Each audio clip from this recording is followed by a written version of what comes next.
Welcome, Whitney, to the Dating Intentionally podcast. I'm so glad you're here. How are you today? Thank you for having me. I'm doing wonderful. Yeah. So you are on the East Coast. Correct. How's your Yes. summer going? It's wonderful. I'm doing lots of backpacking with my wife. So Oh my fun. God. Are you more into it than her? Or like who's more? But we are both like geeks about it. Oh my It's really, gosh. it gets super nerdy. I'm envisioning you with like a garage full of gear. Yes, that's pretty realistic on the mark. Yes, there's tons of gear and Oh my maps in God. the bed. Yeah, That's amazing. Where was your last trip? our last trip was the Art Loeb Trail, 32 miles point to point, So how many? Oh wow. Okay. How many days was 3 days. Oh my God, that's so fun. So it's like, that's nice, like 10 miles a day at least, like something like that. Yeah, That's pretty nice. steady. Yeah, it was good Love stuff. it. I love backpacking. It's been a while, but I think it's amazing. All right. Well, I want to jump right in here and ask you, what is the story behind BDE? What does BDE stand for? What's going on there? Yeah, totally. So that's a really common question. A lot of people think I'm being facetious and I'm spelling bed wrong, or it means like I by did the not think that, but moves. that's actually pretty funny. Yeah, there's been some funny ones. So most people get it. It's big dick energy, and it actually come from a compliment circle. Wait, I did Um, not get the big dick energy either. didn't get that one. I was Okay. like, maybe there's something totally okay. That makes sense. Whitney, BDE moves. Okay, big dick energy hmm moves. Love it. Big dick energy moves. Yeah. A friend of mine, we were in a compliment circle, and that's where the person who's it gets complimented by everybody at the table, and you got to take it, learn to receive. It was my turn, and my friend Peyton was like, "You got BDE." And I was like, "What the hell is that?" And this was like 12 years ago. And she explained, and I changed my Instagram handle on the spot. This was like pre sex coaching days. It was just Oh like, my yeah, God. it's going to be me. I love that. That's also, I love the compliment circle idea. It sounds difficult if you're not used to receiving. It can be, Sounds can very get messy. uncomfortable. Yeah. Got to learn to receive. Yeah, I might steal that. Okay, so that was like over a decade ago. When did you start getting into coaching and stuff?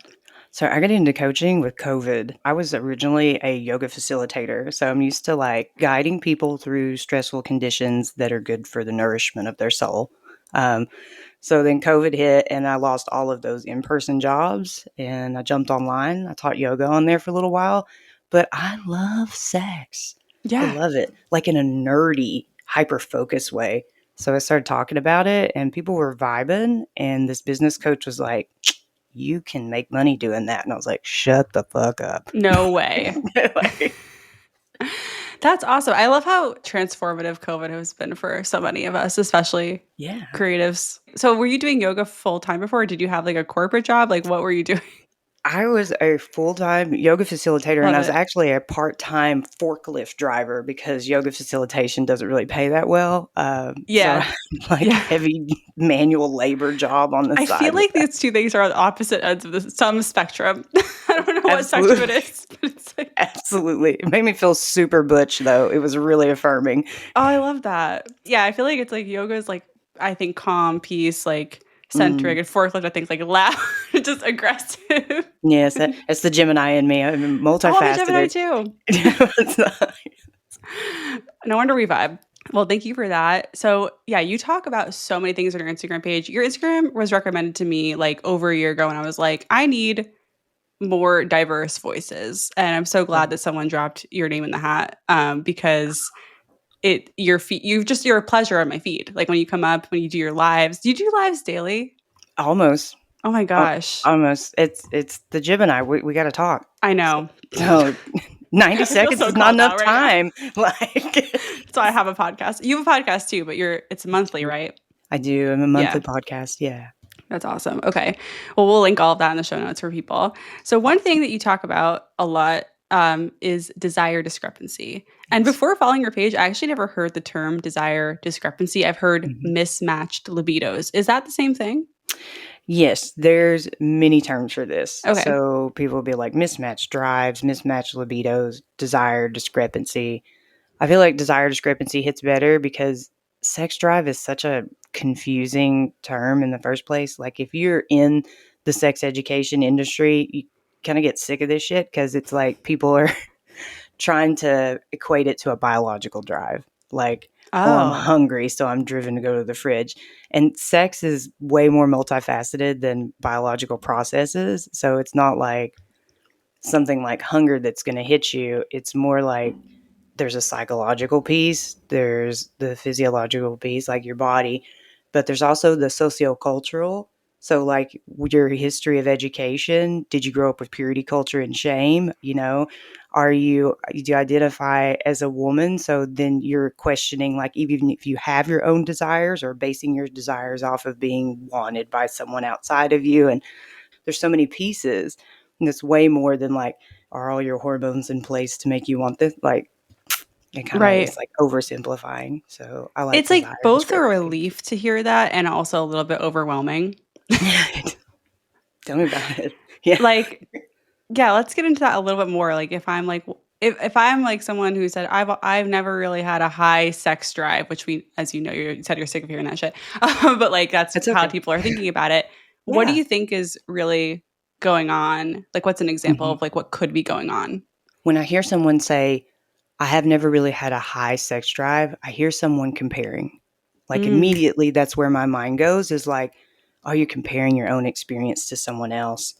So I just want to get this part out of the way. Like when we say low desire, we're talking about what most people are calling drive, first of all. And when someone says, I have low desire, that's a comparison of their own desire, not in comparison to their partner. Oh, my partner has more, so that means I have low. No, because that indicates that you need to have more to match your partner to have a mm, satisfying relationship. We don't want to get into that space. no, Now you're obligated. Once you feel obligated, does that turn you on? never. Okay. It's not going to give you more desire then. Like, Yeah, yeah, yeah. some people are out there like, yeah, I like obligation. I'm Oh like, yeah, okay, if maybe you're so. Yeah, cute, that's sure. cool. But Yeah, like for a lot of people, it is not the thing. no. Um, so like saying that I've never had a high desire or whatever, like there's nothing wrong with that. Right. Why are we judging ourselves? Also, That's yeah, the you're right. world Like we live high in. compared to what? Maybe your desire is just your desire. It's not high or low. It's just yours. It's just yours. Yeah. Own it. Like, Right. and own it when you're dating. Like sex, I give or take, Okay. Well, what do you I don't say really to the care. person who's like, well, okay, maybe I can stop comparing, but what if I want to feel in the mood more? There you go. There you go. So now I like this better. So when someone does have low desire, they're usually comparing the rate of desire to like, oh, last year I wanted more and now I want less. I am experiencing low desire. Mm, That's in the industry. That's what we look at it as. So if you're wanting to have more desire, some of the first things I'm going to look at are like, how are you talking to yourself lately? That'd be first thing if you're a client sitting in front of me, like, what is your self talk like? Because if you're self deprecating inside of your head, does that turn you on? You maybe to like some self people. degradation? Yeah. Some people are like, yeah, and I'm like, well, then you wouldn't be talking to me about low desire, Yeah, which right. is fine. You- But like limiting beliefs about yourself, or what we call like pathogenic beliefs, and these are just like thinking less of yourself or judging yourself in your head. This is going to turn you off.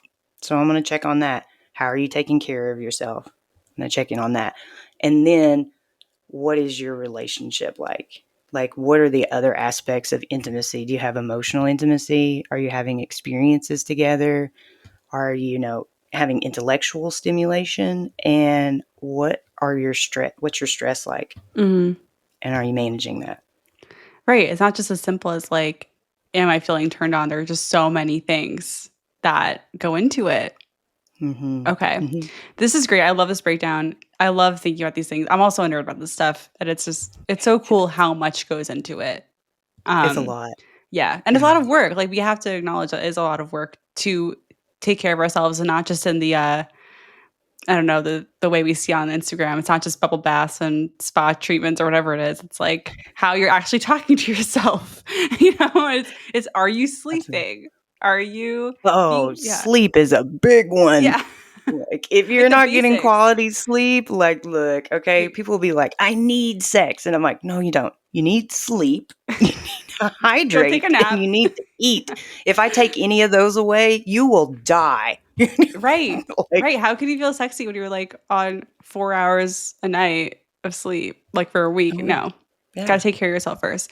So let's talk about the discrepancy part because I Yes. definitely have experience with this. I'm usually the higher libido person in my relationships. It's been Mhm. consistent in every single one. And I've Same. discovered, yeah, I've discovered for me that it's more like I just like the connection. It's not even just about like the release or the even the eroticness of it. It's like more just I like the connection. I just like Yeah. the nonverbal, mostly physical, like, or whatever, Yeah. less verbal. Yeah, so I've learned that about myself, and I'm usually with people who just don't need it as much. And in my past relationship, I felt like really rejected. I felt like, what am I doing wrong? Am I not pretty enough? Like, am I not sexy enough? Like, is something wrong? Am I gaining Oh. weight? Like, all those things. I'm sure you've seen it all. Yeah, those are all really common things to come Yeah, up when you're feeling, you use the word that a lot of people use in that situation is I'm feeling rejected. yeah, But it's like you're the only person who can reject you. This other person is just saying, I'm not in the mood to have sex. mm, So what were right, you seeking out when you wanted to have sex with them? right, Because before you said you wanted to connect with them, but now I'm hearing that you needed to be validated, you needed to feel sexy, right. and like, It's all part of it. For sure. yeah, Yeah. Yeah. I mean, I think, and now my current relationship, we have addressed this by scheduling it, okay, which has completely it's just taken a lot of stress out of it. It's like we okay, know we have time carved out and we might not do it at that time. We might do something else. That's fine. There's like, we don't have to do it. We don't have to yeah, even get naked. Like we could just cuddle. And that's worked really well to like address some of the discrepancy. But beautiful. I'm curious to hear from you, like, how prevalent is this? Like, how many couples actually deal with this? All couples, All couples? all Okay, you couples heard it here first, listeners. all couples deal with this because think about it like this. I hate using food analogies, but these hit for everybody. You're in a relationship and you're craving strawberries. What are the odds that your partner is going to be craving strawberries at the same time that you're craving strawberries? Pretty low. We put a high expectation on our partner to want sex every time we want it too, and it's like they're not even craving the same thing as you. They're not in the same body as you. They got their own shit going on, but we put a lot into whether or not our partner wants to have sex with us or not. Just like you were talking about, really Mm-hmm. common to be, oh, I feel rejected. And, you add neurodivergency into that mix, and now we got sensitivity to fear of rejection, you know. Mm-hmm. So we're expecting our partner to do a lot of emotional management for us through having physical intimacy with us. Wow. Okay. Yeah. I don't know if I want my partner to have to manage all that. No, it's not No. sexy. Yeah. No. I think I want to manage that myself. Yeah, we don't want our partner to feel like a caretaker because it's Right. like if they feel like a caretaker and then their eyes you're their child, like they lose attraction. Right. So that's a slippery.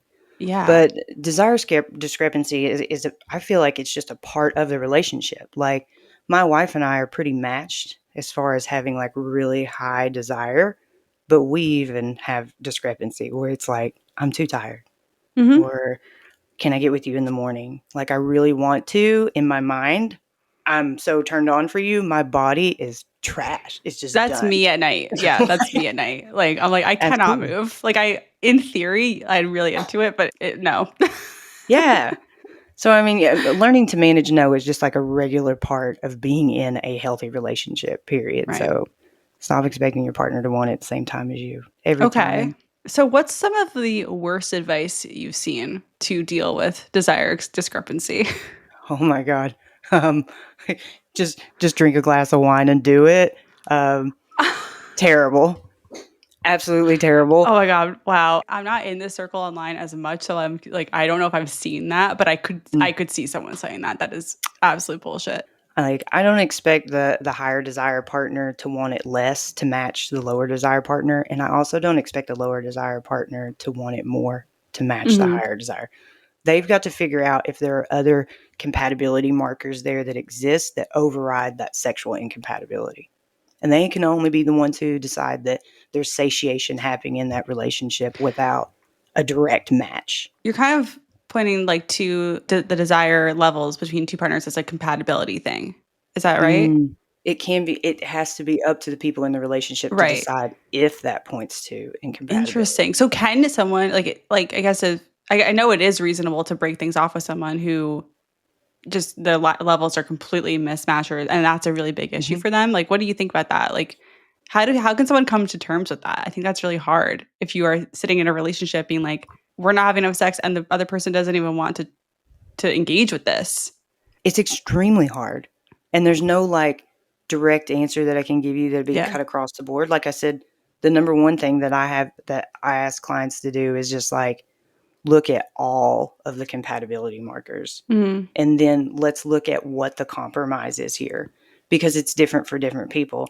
Some people will be Right. like, I wanna give to you, but I can't get in the headspace to receive. Can we meet in the middle there? Or I'll watch you while you pleasure yourself and I'll talk you through. Can we meet in the middle of there? Some people will go to the length that, well, let's just open up the relationship and you can get your needs met that way. Right. There's many ways to do it. The people in the relationship have to decide what leads to I'm satisfaction for so glad them. you said that. They're so nuanced, like, and there's so many options. It's not just like either we're For having sure. sex or we're not. It's just like there's so No, many things you can do there that is. aren't whatever you define as sex, or just, yeah, you can like do solo. You could do so many Mhm. different. I mean, my fiance and I definitely do that where like, he'll watch or he'll participate in some way, Yeah. and that works really well. Yeah, and you can find different facets of it. It's just I hate it when people think that sexual incompatibility is, like, not important. Yeah, Is it that, we get so shameful about sex in this world of a complete lack of sex education that we're like, "Oh, it just doesn't matter that much." It it matters. Like, matters. sexual compatibility is just important as all other facets of compatibility, like intellectual, experiences, all of those things matter. Yeah. What are some good ways to start kind of addressing a desired discrepancy in a relationship? Like, what conversation do couples start with? I start off with what makes it worth wanting, Ooh, because okay. like, What's an example of that? yeah, so what makes it worth wanting? Well, a lot of times when there is a discrepancy and it's a wide discrepancy, there's one partner that feels connected through having sex, and the other partner needs to feel connected to have sex. Mm, yeah. So the thing about that is we have to prioritize the connecting first to get the partner who needs the connection first in Oh order my to god. have it. Yes, I need to say, like, there were early on my relationship with my fiance, I realized I'm like, I don't know how to turn you on. I was like, wow, I Mhm. actually don't know. Like, my whole life, I've just been like bulldozing to it. Like, I've just been like really direct, like Yeah. taking that very like direct approach, and that worked for a lot of people. But I'm like, that does not work for you. I need to Mhm. figure this out. And so, yeah, it's Yeah. like what you're saying. The connection needs to happen before the Yeah. sexual connection. Yeah. And then, like, a really big piece is a lot of people need to connect with their body to even decide if they are turned on. They could be turned on and not even know because life is so stressful. They're just living in their cognitive space. So, a lot of Right. times when I'm working with couples, it's setting up transition rituals on purpose, like when they What's get an home from example of a work. transition ritual? Absolutely. So, when you get home from your stressful job, coming into the house, number one, we need a ritual set up to connect with the partner. So usually it's going to be a long hug, heart to heart for 20 seconds, release oxytocin, make you feel bonded and nice. And that's the first invitation into the body. Then after that, I would suggest something like changing your clothes or taking a shower, something to signal to your brain and body that you are home and the workday is over and you need to stop the work brain stuff and be at Mm. home brain stuff. So what about like just, you walk in, you like say hello to your partner and then you sleep on the couch for and look at your phone for 20 minutes. So is That's that a terrible. That's terrible terrible. transition? Okay. That's absolutely terrible. It's like scrolling on your phone puts you in the utility room, and this is pretty far away from the I'm gonna get turned on room. Like, have you ever been scrolling on your phone and then somebody comes over and just, like, asks you a question? And Yeah, and it take you a minute. it's like, yeah, I'm like, what? So for a lot of people, if they're, like, scrolling on their phone and then their partner comes over and puts a hand on their leg in a suggestive manner, it's like a million miles away Yeah, from where they right. are. Like, I've done that. It doesn't work. yeah, no, I see it a lot. It doesn't work. Wow, I love this. So, okay, if I'm in a couple and I'm like, okay, I want to like address this discrepancy, or I want to start working on our sex life, have more connection. How do I like bring up this transition ritual idea? Like, how do we even? It's like some people don't talk about sex at all, and like they're so Yeah. unfamiliar with it. Like, it's like it's like, how do we touch this? How do we like deal with this. What would I say? Oh my gosh. So you just sit down with your partner. The first thing I would do is not have this conversation in a room where you're going to have sex. Ooh, Um, okay. that lowers the stakes a lot. So I know some people are like, we fuck all over the house. But like, if traditionally you do it in your bedroom, like maybe have this conversation in your kitchen, in your living room. For the really anxious people, go for a walk while you do Mm, it. That can help. You can okay. shake out your jitters and just kind of being like, I like to start out with, I miss having sex with you, and just put myself forward in that and be real direct. I miss having sex with you. I love connecting with you in that space. Is there something that here's the operative word, we can do together? And that's your team dynamic mentality, instead of putting it on your partner, like, like, how can we make this more fun for you? And that kind of, depersonalizes them. So, or like separates them. So keep it we and Mm. us after that. What can we do together to make this That's a really happen powerful more often? shift. Honestly, like going from you, me to we in these Mm, conversations mhm. It's a really big deal. brings them in. And it's like, yeah, there is like a little less pressure on that. Yeah, don't make them feel alone. A lot of people feel the pressure to be turned on when their partner's like, "Let's fuck." And like, "Okay, I need to be turned on right now." Hell no. Like, we get turned on together, and it might take a little while, and that's okay.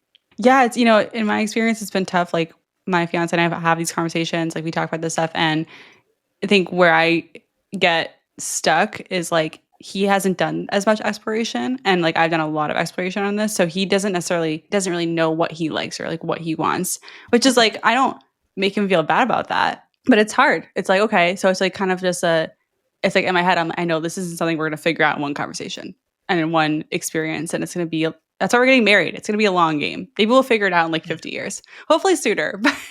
absolutely. Have you done a yes, no, maybe list together? We did actually. There was a quiz online that we did together. It was fun. We were cracking up, which is like I think another way to connect. Like we were Yes. like laughing. It was very playful and positive, Yes. but it didn't necessarily reveal anything. Oh, maybe some new things. I was like, oh, really? Oh, so yeah, what's a yes no maybe list for listeners? Yeah, absolutely. So a yes no baby list is a list of sexual acts. Sometimes they can include kinks. There's different kinds of yes no maybe lists. There's one on my website. Um, Oh, we'll link to it. that's Okay. it's totally free. Uh, but it's got a list of acts, and most of them are going to ask you, do you want to do this act? Yes, no, or maybe. And on my list, it asks you, do you want to give or receive this? And that changes the context a lot. And then I like to go deep with the maybes, like what context would make this a no? And what context would make this a yes? Because sometimes you want things aggressive and rough, and sometimes you want it soft and nurturing. And sometimes you don't know that till you're in the moment. So, like, getting into talking to your partner about, like, how do you want to feel Mm. before we have sex? Hmm. And how do you want to feel during? And, like, making that a regular conversation. Question: is that a kitchen conversation or a bedroom conversation? And that depends on your comfort of having Mm. sex conversations. Hmm. I'll have this conversation while I'm inside my wife. I mean, Okay. it's just like Yeah. Right. Right. you gotta however it Okay, hits got for it. So you. really, it's like whatever you want. That makes sense. So another question that came up from my audience, and this is one I also had for you, is what do you do if your partner just isn't game for these conversations or to work on it? And I have been in this situation, and it's really hard. It is really hard, and I want to be really kind when I answer this because I've left relationships over this. Like, you really got to sit down with yourself. Like, how important is sex to you? And I'm the type of person, like, as soon as we're dating and it looks like we're going to have sex, before we even start having sex, I'm going to let you know that sex is really important to me so you can decide if you want to go any further. This is your opportunity to be like, this really just doesn't mean that much to me. And I can be like, cool, we can be homies. Hmm. Because it's not going to work if you want to be like in a monogamous relationship with me. And there's many ways to have a relationship, but Right. Right. you got to decide how important it is to you, because if somebody lets you know how far they're going to go, they're like, okay, this is as far as I'm going, then you have to make a decision with that information about what it relates to you, like, and what it means to you. Right. Well, what if you're in a really like this? This is what happened to me. Is I was in with someone for 6 years, and the first few Mhm. years were great, and like we would have sex regularly. It was like no problem. And then like towards the end, it was like only happening once a month, and I was like, I Okay. kept bringing it up and he just would kind of shrug it off. And Hmm. that was the end of the road. Like there was nowhere to go forward from there. So Yeah. what would your advice be for that situation? I mean, I would offer them opportunities to try. Mhm. Like, I would offer, like, books or workshops and just, like, different formats of help, and if they put down, like, all that, they're like, "No, I'm not reading a book. I'm not doing a workshop. I'm not watching any of these YouTube shorts. I'm not watching any of Whitney's IG Yeah. reels that you send to me." They've let you know where they got off the bus. Like, do you wanna Right. stay there? Because a healthy relationship is gonna ask you for self-development and mutual growth.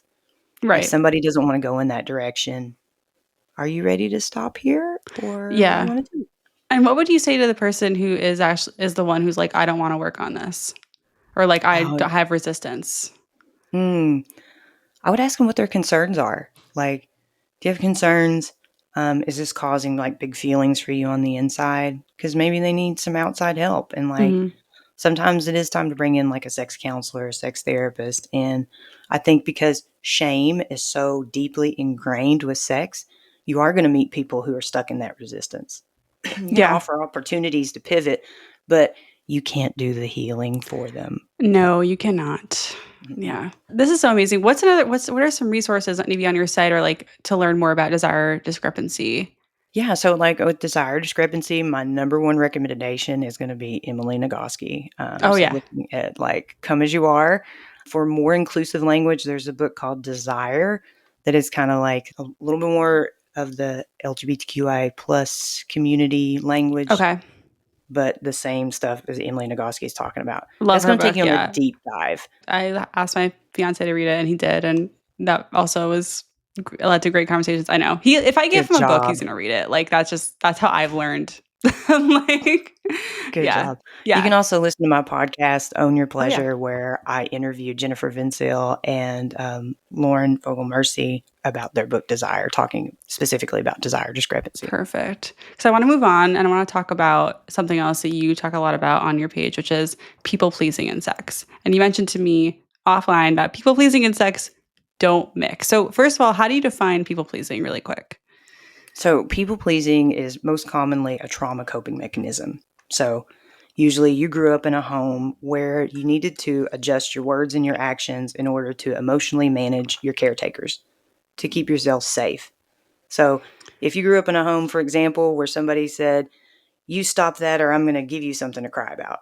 You likely Yeah. probably have some people-pleasing tendencies today, because if you had to stop your emotional process in order for an adult, to, like, regulate off of you managing them, that's a terrible situation, but it's a one that a lot of us have experienced. So yeah, yeah. It's crazy how we carry that into adulthood too, right? Like Oh, yeah. it's something we have to literally kind of wait until we're adults to be like, "Oh, I don't have to do this anymore." But it's scary to Yeah. not do it. Well, we usually don't get poked until we get in relationships with other people, like Right. romantic, friendships. All relationships touch your triggers. Right. And we kinda live in a society that's kinda started doing this thing where we avoid triggers, but if you avoid them, they'll live in you forever. So I really Right. encourage people to get curious with them. So then what's the connection between people pleasing and sex? And what's Yeah, going on there? absolutely. One of the number one things I see with people pleasing and sex is using sex as a transaction for the space that you take up. Say more. Yeah, absolutely. So this is something that is most commonly it's not exclusive, but it's most commonly seen in like cis women. So women will have sex to shut somebody up. Their partner's like, "Come on, my last partner did it. Come on, oh, I can't believe you're saying no again." And then they'll go on and have sex to shut their partner up.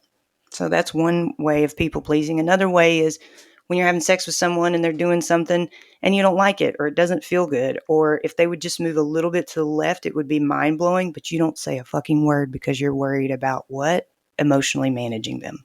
Mhm. Right. Okay. So, yeah, I mean, I think people listening probably relate to this. I relate to this. I mean, I was a chronic orgasm faker, which I think also is a people pleasing tendency. Huge, Yeah. huge. Faking orgasms is definitely people pleasing. Yeah. Yeah. So, what can we start to do? What's like a first step in breaking these patterns other than after being aware of them? Hopefully, we can start to be Mm. aware of them first. What's the next step? So once you get aware of them, like, first of all, take some time with yourself. So sometimes it can trigger feelings of shame for a lot of people, especially the faking orgasm one. They're like, I don't know how to tell my partner that I've been with for 3 years that I've never had an orgasm with them. I'd And I'm had to like, do that. Not fun. yeah, Don't recommend. no, it's terrible because I mean, I'm going to say something harsh. You've been lying to them the Yeah. entire time. So now they're wondering what other lies you have told. That's the truth of like people pleasing. It's lying by omission. That's what you're doing. You're keeping truths to yourself. You're burning up with resentment and you feel alone when you do this. Like when you're faking that orgasm and that person's like, "Oh my god, it was good for me," and you came to and you're over there, you feel like an island. You're all by yourself like, "I'm going to have to find my vibrator as soon as you get in the shower." You know? Yep. We could have pulled the vibrator out while you were together and could have had Yep. a moment.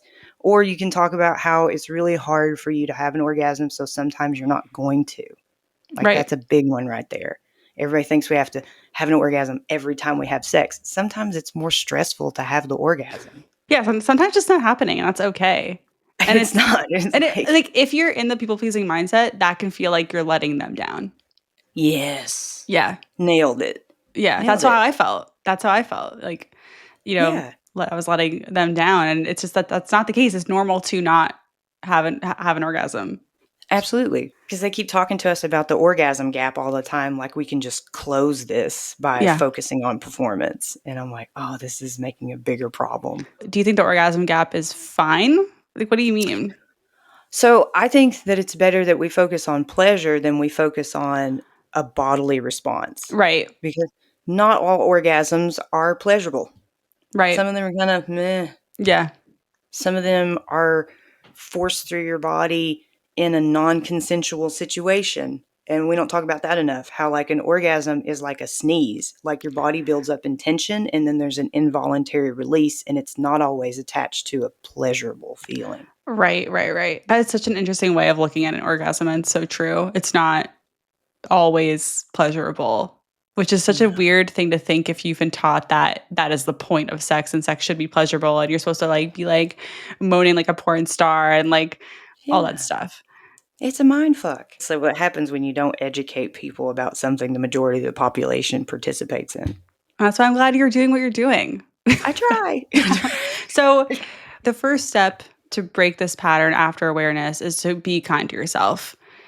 Be nice to yourself, Yeah. because, like, hearing that what you've been doing in order to make someone else feel good is actually harmful can make you go back on yourself, and you can be like, I'm a piece of shit because it. No, you were just doing something that you thought was the best thing to do. So, Right. like, be So kind let's to say I yourself made this and conscious moving decision forward. to do something different. But in the moment Hmm. it's like really taking me out of the experience. I'm like really in my head. What's something I can like remind myself or just think about? In the middle of sex, and you Yeah, feel it's like like I'm taking a long now time. I've watched your videos. I've now decided to Hmm. stop people pleasing. I'm going to like speak up for what I Hmm. want, but I'm like really in my head about it because I've never done it before.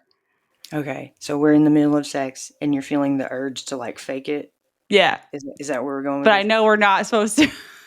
Yeah, in that moment, because this has happened to me before. Like, I would just grab the person's face who I'm with and be like, "This feels so good. What you're doing right now. I'm not gonna get there this time, and it's not you.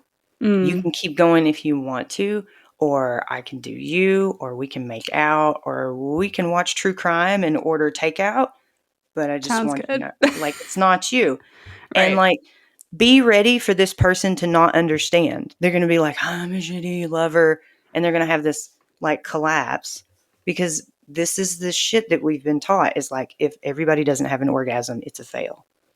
But how good does it feel when you're with your partner and you're so turned on, you forget how to talk?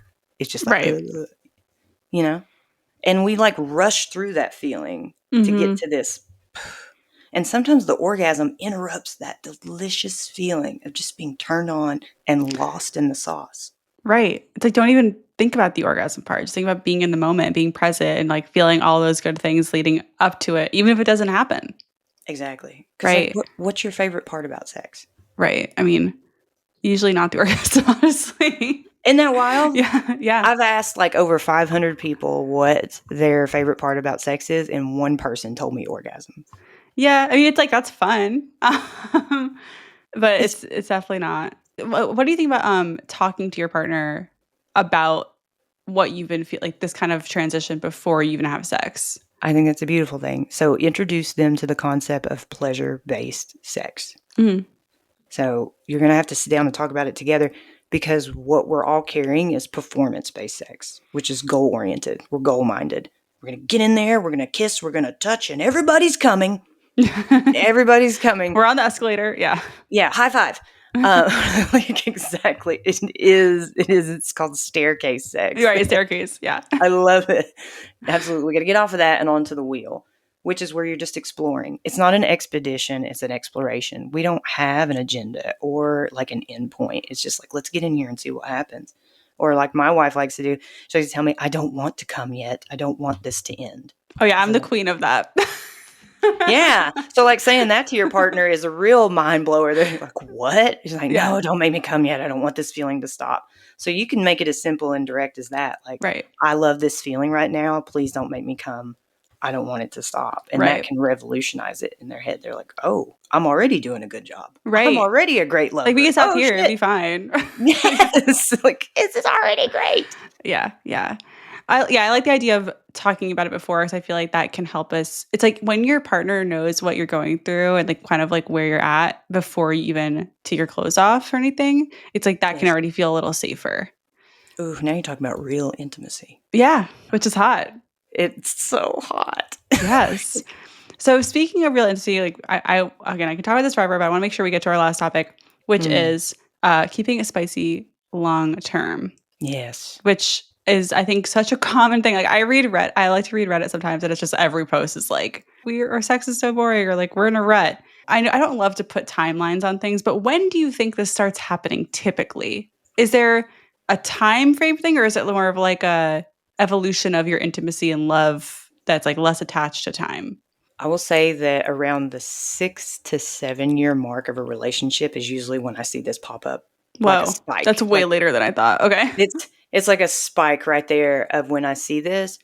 But I've got clients who've been together for 19 and 20 years, and it doesn't take much of me tweaking to get them fucking like they're brand new again. And I'll tell you, like, the number one thing that changes every single one of them is routines, like having a routine, like I talked about coming in the door and hugging, and prioritizing experiential intimacy where you have experiences together. Yeah, you've been talking about this a lot on your page lately. Like what does that mean exactly? Absolutely. So, experiential intimacy, it can be new experiences, it can be old stuff that you used to love to do together, but Are you've you been talking together. just about sex? No, no, I'm so glad you asked. I'm talking about like going backpacking. I'm talking about like having an adventure with each other, even if it's like a picnic underneath the tree. But it's even better if it's something that's really hard to do and you feel extremely accomplished afterwards. Like, How does that make sex hotter? yes, That's because so now you feel interesting. like a team. You just Oh. came through this really hard thing together. You survived and you did it as a team. And I mean, it can be as simple as putting a tent up together. Like, if you can put a tent up together, then the communication in your relationship is fucking stellar. Or like IKEA furniture. I know so many couples that cannot do this shit. They cannot get through the experience of like, but if you can't talk to each other to reach a common goal, then you can't talk to each other to reach a common goal. Wait, Like, I actually you're this is like a light bulb moment, and I can say this mhm, because this is gonna come out like in a couple weeks, but like my fiance and I are working on making our honeymoon favors together. It's a mhm, food product we're making. okay. And even just doing that experience and as working as a team, we've learned so much about each other and how we do things. And it's like it's cool. It's like new. It's like, oh, Yes. I didn't know we this is how we work when we're making this one thing. Yeah. Yes. I Sex love thrives on this. novelty. And Right. if you've been together for a long time, you kind of stop asking those questions and doing things you did when you first started dating that made you have desire. You think it's because that person's new that you got desire for them. No, it's because you intentionally created all of these experiences to feel attraction toward them. Because attraction is way more than how somebody looks, it's how they make you feel. So if you're not prioritizing having experiences that make you feel attracted to this person, they'll just be your roommate. Right. As this Bob, we live That is together. it is a relief to hear this. It's like, oh, it's like a little bit simpler than I thought, honestly. So Like simple. it's like date night and make it do something different. It's like you have your Yeah. date night, but like don't just go to dinner, don't just go to the same sushi place. Like go try a new restaurant, go like find an Airbnb experience to try, take a class, go work out together, like do something different. Yes. Yeah. But it is like it is a lift to do that. It is a mental It is. lift. You know, it can be Yes. hard to get out of these like to like try something new sounds can sound really exhausting if you have kids, if you have like other stuff going on, health things. You gotta arrange childcare. You get somebody over there. My wife and I are both entrepreneurs. Like you have to take care of yourself to have enough spoons to do this shit. Back to the So sleep thing. It all it comes down to is. sleep, doesn't It all comes it? back to you being the most important person in your relationship. Like if you After don't this take care podcast, of like go you, take a nap if you're listening to this. Just go absolutely. sleep immediately. Absolutely. It's so necessary. You got to get quality sleep. You got to take care of yourself. Right. Okay, so what else? Let's just say like we're attracted to each other, but we always do the same things in the bedroom. It's like you have Mm, your routine in the bedroom. What are some tips for keeping it spicy on that level? absolutely. So this is the part where I usually tell my clients, don't focus so much on the physical stimulation, focus on the mental. You can do the same vanilla missionary position all the time.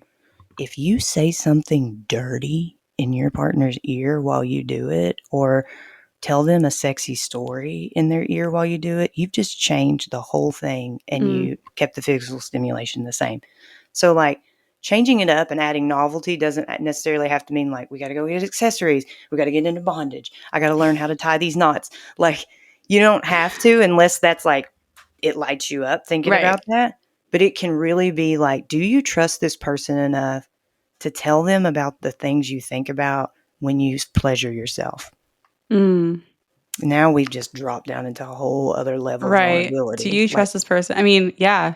It's so funny. Like I was talking to my friend who's been in a relationship for over 10 years at this point, and she kind of had this like off the cuff comment that she and her partner don't talk about sex that much. And I was like, I just interesting. she's like a little reserved, so I'm not like gonna dig, but I'm thinking like, wow, like what is your sex like?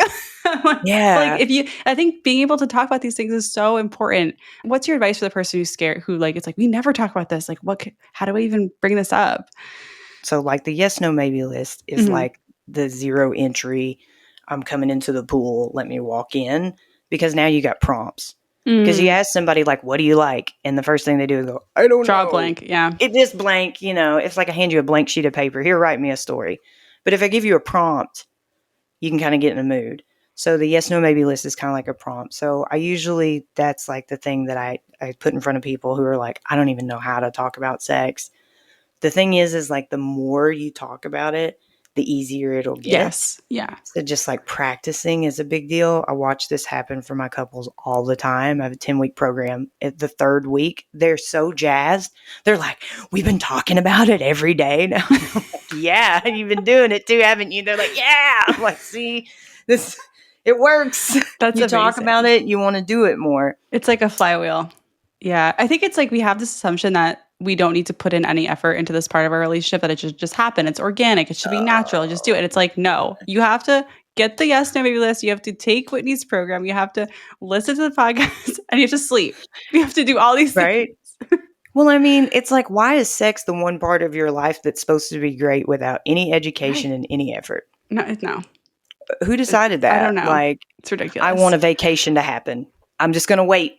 Yeah, It's going to no. happen spontaneously. No, you have to sit down and plan the vacation and invest in it and pick out where you Right. want to go and the clothes you want to pack. The sex is the Yeah. same. This has been so amazing. You've given us so much advice. I do have one dating dilemma that someone wrote in that I think you would be perfect to answer. Okay, it's short. We don't Awesome. have a lot of information, but we'll see what we can do. I, 33 female, have been on several dates with 35 male, and after date 3 we had sex. His kinks and sexual likes don't align with mine and I'm turned off. Other than that, we get along well. Should I say something or just let him go? So That's we got pretty early early on. dating. We've got a guy who has some kinks, and she's doesn't seem into it, but she likes him. I mean, I would be direct. And like I really like you. Seems like the things that get you really going, they don't work for me. In fact, they go in the opposite direction. Mm, So, like, are those needs for you or are those wants? right. Yeah. That's honestly really good advice. And yeah, you can't. I mean, I don't know. I don't know if maybe I'm wrong, but I don't think you can like really change if it turns you off. You're not gonna like become a person where it turns you on. Probably. Also, why would you even? I don't know. Right. Is that worth it? Like, I mean, there's some nuance there because it's yeah. like if he's doing something in the context in her head, like the internal dictionaries don't match. Like if she's taking that to a place of degradation, but he's feeling like it's like a worship thing in his head. That's why I say it's worth the conversation. Like, I mean, you can even ask like, what do these things do for you, or like, what context does that create in your head, and see how mismatched that is. Mm, Because if you never have the conversation, you're just thinking for that person and making all the assumptions. So you could be in an imaginary land in your head if you right. don't ever have the conversation. Okay, I like this. So it's like maybe before breaking it off, like actually discuss, like break down the kink and like talk about it, and then you Yeah. can make a decision with more information. Because this is really early. He could be thinking that he's like rocking it by pulling this stuff out, and maybe he doesn't even like it. He just thought it would blow her mind. Oh, true. That's so true. Right. And maybe it's like he read about it like last week. Yeah. Yeah, like it's just Yeah. Women love this, and yeah. he's just like throwing He's it like out. following some weird male dating coach. I mean, it could happen. Yeah, So online. it's like if she Yeah. like genuinely likes the guy and his character, I would give him an opportunity. Yeah. Yeah. That's really good advice. Thank you. So the last question is what do you want to see more of in dating? I want to see more intention in dating. A lot of people are just stepping out there like, I'll just take anybody. You, just somebody validate me as being worthy of having a relationship by being in physical proximity to me. Be specific about what the fuck you want. Like, how do you want to feel in a relationship? As opposed to like, that's a good looking person. Great. Their skin lays great on their bones. That's wonderful. Be deeper than a puddle and don't be afraid to be super specific. Yes, be deeper than a puddle. I love that. That's so great. And I agree. Obviously, my podcast, Dating Intentionally, I am fully with you on that. Like, Word. figure out exactly what you need and go for it. Whitney, this has been amazing. Like, oh my gosh, I love this conversation so much. Where can we find more of you? All right. So you can find me on IG. I'm going to be Bde.moves. I hate that I had to have the dot in there, I but have the that's the dot main too. I place. get it. It's what you had to do. That's the main place to find me where I'm creating lots of content for y'all. You can drop down into my links over there and find all my offerings. I have a 180 video library on Patreon with demos and tutorials of everything ranging from spanking to dating intentionally. Um, and I put out videos on there every single week. I have a podcast with monthly episodes called Own Your Pleasure. And then I have my 10-week coaching program for you couples that are ready to go deep. Amazing. Thank you so much, Whitney.